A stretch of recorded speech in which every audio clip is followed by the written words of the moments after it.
Pada waktu itu saya sebenarnya sudah berpikir bahwa mungkin saya akan mati pada waktu itu.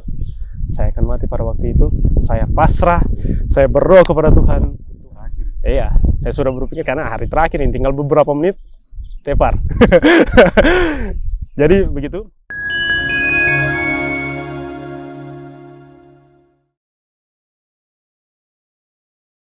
Baik, nama saya Jeremy Wauran.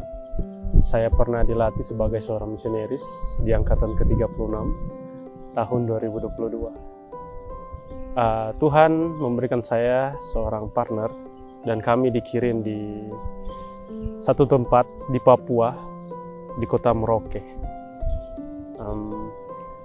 Saat kami mau melayani di sana, ada beberapa hal yang Tuhan izinkan kami alami di sana yang sangat kami rasakan bahwa ternyata Tuhan ada. Tapi ada beberapa hal juga yang sangat berkesan yang ingin saya sampaikan, yang ingin saya bagikan. Itu yang pertama, di mana di saat kami sampai di sana,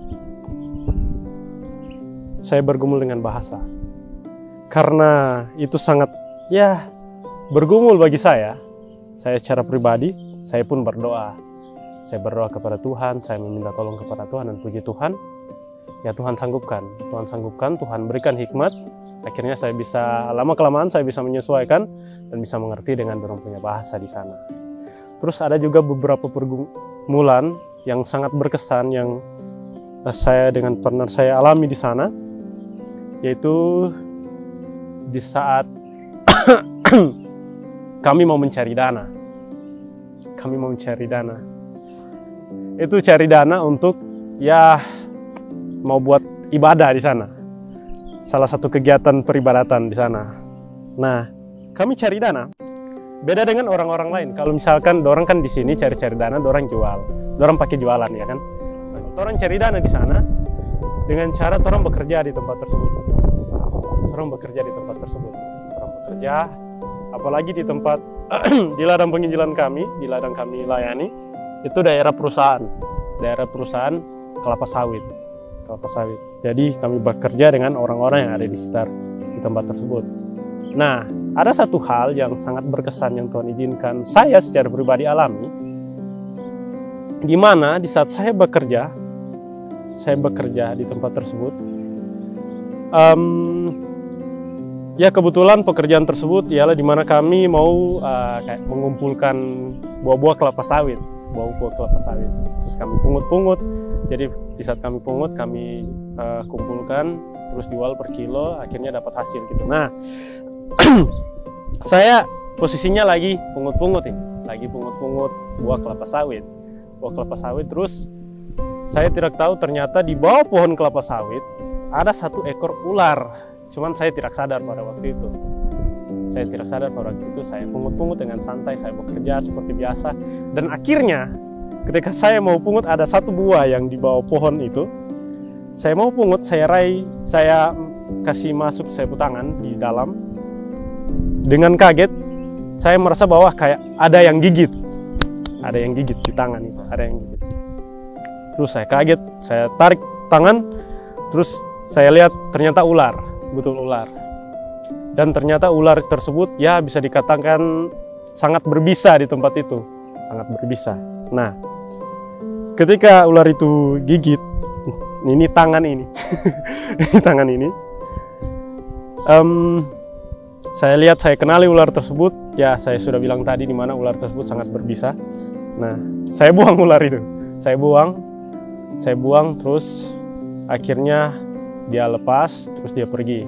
Nah, saya berdoa kepada Tuhan. Pada waktu itu saya sebenarnya sudah berpikir bahwa mungkin saya akan mati pada waktu itu. Saya pasrah, saya berdoa kepada Tuhan. Tuhan, kalau memang saat ini Tuhan izinkan, ini saya punya bahasa berdoa. Kalau Tuhan izinkan untuk mati pada saat ini, okelah, saya terima gitu. Setidaknya saya sudah berusaha untuk melayani Tuhan. Tetapi kalau saya juga berdoa, saya bilang tetapi kalau Tuhan memang izinkan saya untuk melayani Tuhan seumur hidup, tolong tolong berikan saya hidup sekali lagi untuk melayani Tuhan. Entah itu untuk melayani sebagai seorang misionaris ataupun mau melayani sebagai seorang pendeta, saya tidak tahu. Tetapi setidaknya kalau memang Tuhan masih izinkan saya untuk melayani, ya izinkan saya hidup gitu. Dan puji Tuhan, lama-kelamaan saya tunggu-tunggu, saya berpikir semua yang ya saya rasa senang pada waktu itu, karena saya sudah pasrah pada waktu itu. Iya, saya sudah berpikir karena hari terakhir ini tinggal beberapa menit tepar. Jadi begitu, saya sudah pasrah, saya sudah duduk diam, saya menghayal, lihat langit, saya sudah berpikir semua kesenangan-kesenangan kehidupan saya selama saya hidup.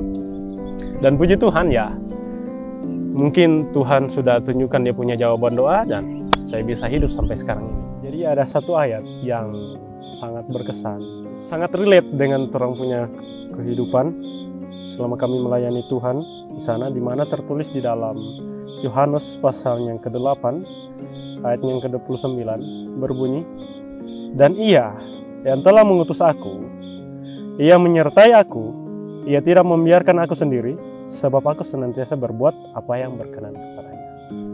Jadi hal yang sama juga yang kita akan alami ketika kita mau melayani Dia. Ketika kita mau melayani Tuhan, Tuhan yang sama, yang selalu menyertai kita, yang selalu ada di samping kita, ketika kita mau mengikut akan setiap pekerjaan yang Dia sudah percayakan kepada kita semua. Terima kasih.